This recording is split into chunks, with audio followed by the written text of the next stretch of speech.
Alright, so we got another really fun lab-type experimental question.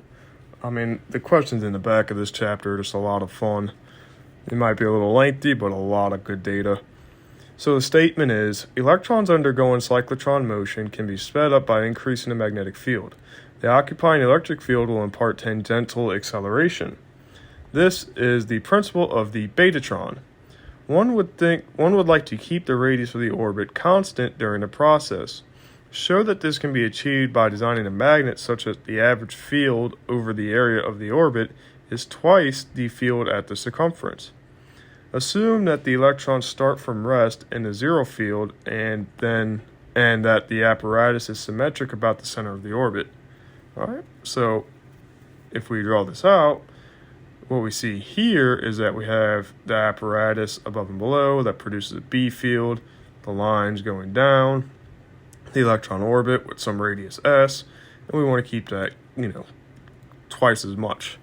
Alright, so our solution then is to assume that the electron velocity remains well below the speed of light so that non-relativistic mechanics apply. Then we know that cyclotron motion tells us that QBR is equal to mv. Remember, we found out a while ago. I can share a post for it.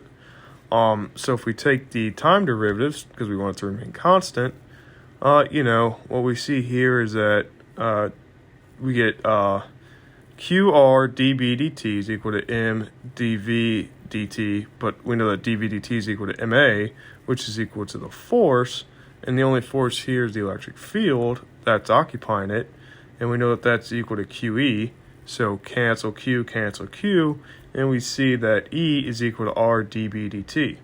Wow, that was a little bit of an exchange, but that was really cool. Why E? Because we can relate E to B via the flux.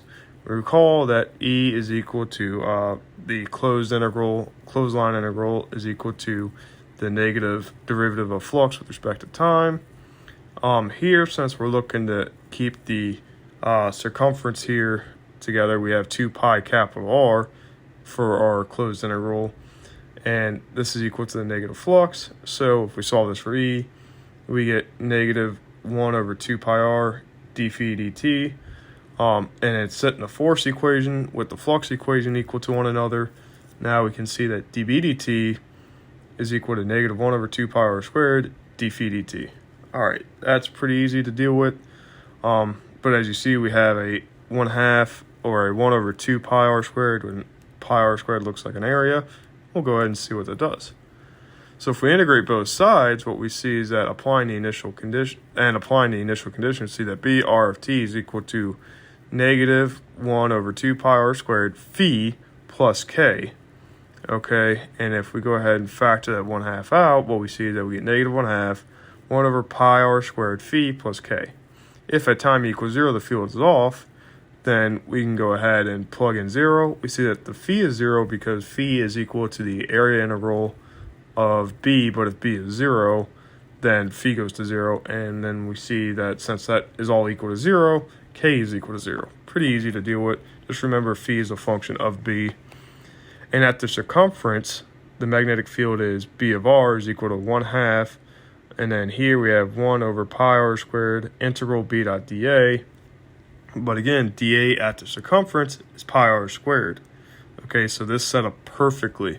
And you see here that with that, we get the cancellation of the pi r squares, and you see that B at the circumference is equal to 1/2 B.